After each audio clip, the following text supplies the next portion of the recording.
A couple of weeks ago, I was invited to this event here in Zhongshan, down in Sanxiang at the Zhongshan Hot Springs Resort. It was called the My China Story short video competition for 2021. I had no idea what this was about, but apparently a video that I was involved in was nominated and won a big award. And so they invited me down there to accept the award. It was a 3-day event. It's in my backyard, basically, so very, very convenient for me to go. I was completely blown away by what was in store for me over the next few days. And I got to meet some really, really interesting people. It was this guy, Tommy, from Southern California, not too far from my hometown. And his thing is Douyin videos done in Hainan Hua. He's from Hainan. And he gave me the opportunity to be part of his video.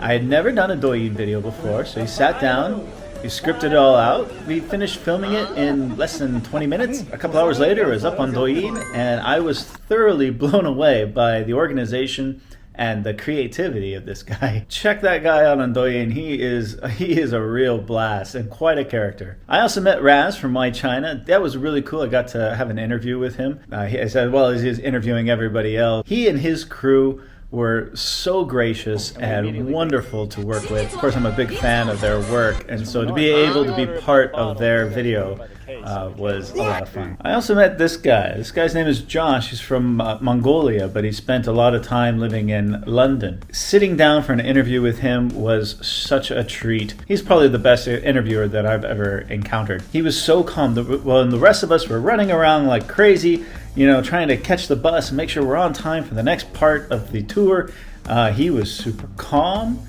and relaxed. Said, no worries, let's mic you up, let's get you taken care of. And he just puts you at ease. It's amazing how he's able to show this calm and collective kind of atmosphere in his videos when behind the scenes there's chaos going. Then there was Andy from My Shanghai Life. Really, really cool guy. Lots of experience in China. He was teaching me a little Chinese too. I also got to meet this wonderful family from a channel called Living Asian. This is an American family raising their children in Qingdao, and they've got incredibly beautiful videos with really, really heartwarming stories in each one. And I gotta say, those two girls that were running around were the light of the show. So the first part of the My Zhongshan Story Video Awards is over. I did my speech. I forgot a lot of it, but I think it was okay. Now I can just relax and enjoy it. Just on the way to lunch. I got the ladies home with me. This is the International Banquet Hall, where dinner is being held tonight.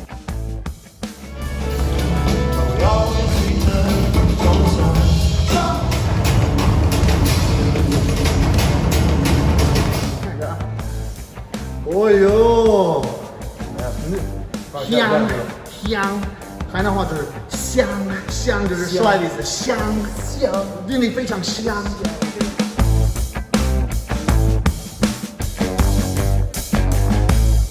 If you had one day to show your friends and family around the city of Zhongshan, where would you go? What would you do? We're going to try and do as much of that as possible. Today's going to be about a 13-hour day. We're starting at the Zhongshan Hot Springs Resort in Sanxiang. We're going to drive through Wuguishan out to the Shenzhen Zhongshan Link Bridge to start the day. The buses that we're on, I actually visited the factory in Zhengzhou where these are made. They're Yutong.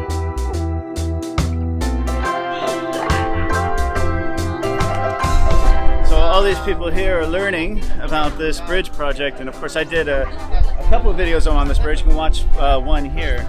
And it's been a couple of months since I've been out here. It's tough to get a sense of the scale of this project.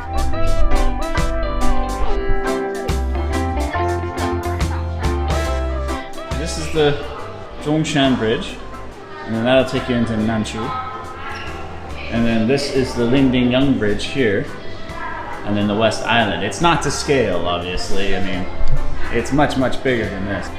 And then over here, they've got a really, really cool model. Yeah, so these are the sections that go into the tunnel itself. Each one of these weighs about 80,000 tons and is the size of a medium-sized aircraft carrier. I mean, you can see just how big that is. Andy, what do you think about this bridge, man? Your first time in Zhongshan, right? I think it's awesome. Yeah? It's gonna do so much to bring these two places together. Like, Shenzhen is so close, but it's over water. We can't swim. How about the scale of it? I mean, have you seen anything like this before? Well, I live in Shanghai, so I've seen, I mean, maybe not this big before, Yeah. but In New Zealand, no, never. Definitely, right? If you want to develop this kind of bridge in New Zealand, you'll have to wait decades, maybe. That's right. Things just don't happen. Former residents of Sun Yat-sen. We've been here many times. Hello. Have I ever been here? Oh, many times. And you're our tour guide? Yes. In Yes. English? Yes. All right, No, great. my English is not very good. Oh, stop it. It's great. No. You're very good. So this, of course, is like a national treasure. I mean, Sun Yat-sen obviously is like he's like the George Washington of China, if you will. So this is his house. So this is right here in the city of Zhongshan. This is a first-class museum. I'm just part of this tour. We're only here for about 45 minutes to do a quick walkthrough, and then we're on to lunch. Of course, when you first walk in here, it's this long, like, garden promenade, and it's right next to a village, and it's a preserved village. And they got some displays, but inside the museum itself is the story of Sun Yat-sen. It's really the story of the founding of modern China. And every time I come, I learn something new. And then now the most expensive the house is in here. Right, yeah, Yeah, and so you for know- good reason, you know- yeah. As you walk through this museum, it's a history of the founding of China. On New Year's Day, 1912, Sun Yat-sen was sworn in as the provincial president of the Republic of China. Sun Zhongshan, very, very revered in Chinese history. Every city you go to, anywhere, you're gonna find a Zhongshan Lu, you're gonna find a Zhongshan Park, Zhongshan schools, everything's named after him. And the city of Zhongshan is the only city in all of China to be named after a person. And there it is, that's the famous Dr. Sun Yat-sen house. It's a rather modest house. It's not this grand palatial manor like Mount Vernon or Monticello in America, you know. Big for China, it's a big home, but it's not huge. And inside it's not like super opulent or anything like that. This is where Sun Yat-sen was born. And there was originally like a very small little house that was here. And then later in his life, he came and he built this house. English, Japanese, Korean, French, Italian, all kinds of different languages. So you can come and you can learn. And it's free. It doesn't cost anything to come here. The thing that strikes me about this one every time I'm here is just how modest it really is. It is. It doesn't feel too extravagant. Yeah. Like you want to stay, you know? Like it's calm. It's a very and calm beautiful. village, Yeah. an outhouse, Yes. and a separate room for the shower and tub. After this, it leads you into the village. In addition, right next door to this is a movie studio backlot that has like a little Tokyo, a Western Street, a London Street, an old Guangdong Street, and it's got also a replica of the Sun Yat-sen Mausoleum. A lot of people don't know this, but Sun Yat-sen had his horse stables here, you know, one of the oldest horse brigades in China, and it was established just on the other side of this ridge. It's actually part of the movie studio lot now, and you can go and you can ride horses. Obviously, there's a lot more to see here at this museum and this village, but we got to move on because it is time for lunch.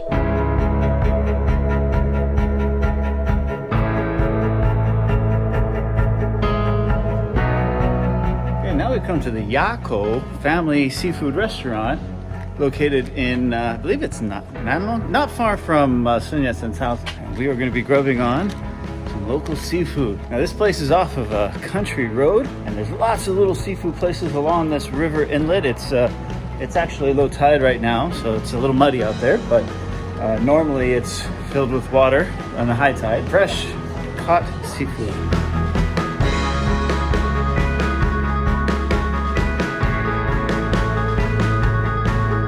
After our great seafood lunch, it's about 30 minutes. We all kind of fell asleep on the bus a little bit, but we made it to Zhong Garden.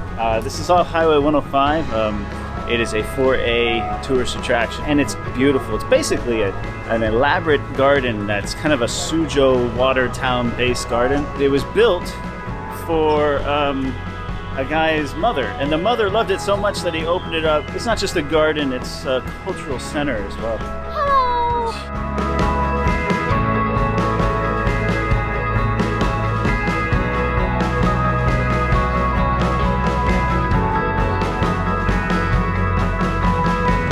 Of course, I really like coming here. It's rather peaceful.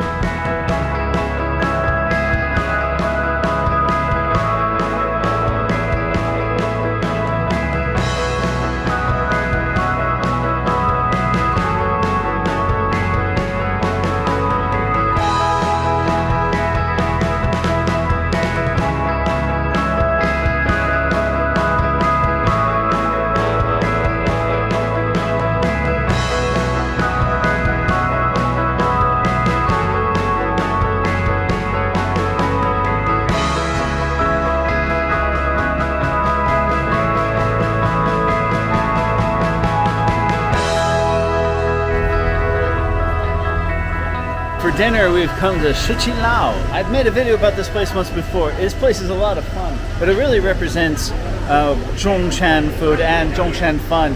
And I often describe it as like a Disneyland of food. It's just an interesting place to come, and it's where all the tourists want to come. This one has a really, really cool atmosphere. Let's go check it out.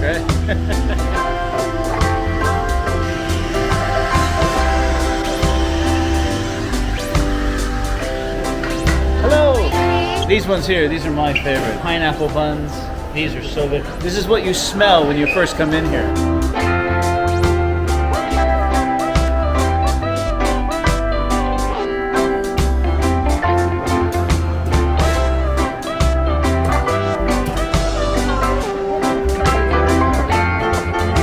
Of course, Zhongshan is famous for the Shichi pigeon, and so it's kind of the mascot here at Xiaolan. All over the restaurant are photographs of like famous celebrities and stuff who have eaten here.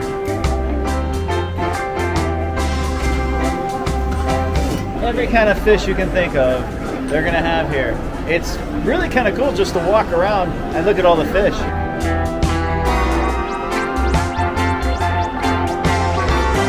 The restaurant is famous because they have these boats as little dining areas for you and your family. Again, it's kind of an older one, but it's a fun place to come and enjoy a meal.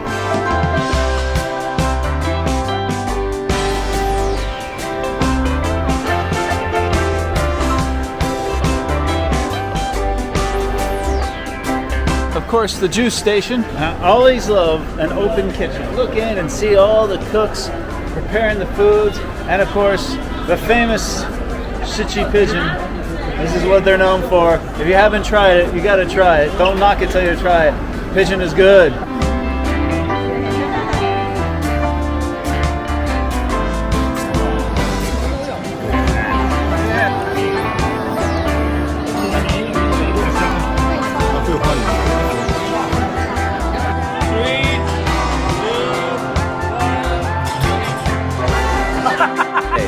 We got so much in, we ate so much food. We did a lot today in one day. Zhongshan is a very large city, and to travel to so many different places in one day is quite a feat. We're tired.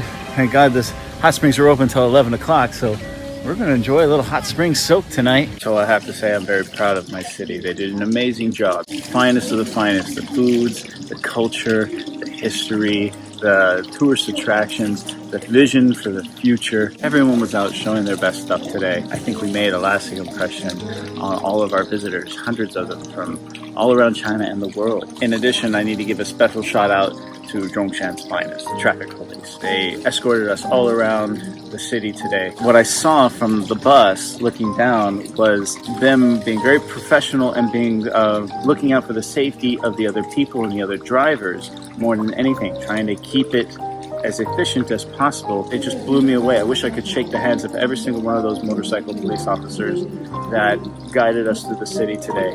They did a fantastic job. You know, as I'm about to pull away from the conference, an amazing time. When I first got here, I didn't really know what I was doing here. And as days went on, I realized that in this community, I'm just an infant. And all of these people that I've met and networked with are my role models, or they have become my role models and my guidance. I've established some great friendships. I've done some great networking. Finding our place is not a destination, it's a journey. We'll take our whole lives and we will never truly find it. The journey that we take and all the little stories that we tell within the mass story of life is the fun part. I think the biggest lesson I learned is one I've already known, it just got reaffirmed. The world that we live in is very large, it's very nuanced. The common denominator that I saw in everyone's eyes here was positivity and optimism, but more importantly, passion. It was great to be in a room with so many like-minded people and to share our thoughts, our tips, and our tricks so that we can all get better together. And I'm truly thankful for the organizers, the city of Zhongshan, Zhongshan Daily, for giving me this opportunity. My China Story short video competition, it's a really, really great event, and I'm looking forward to doing it again next year.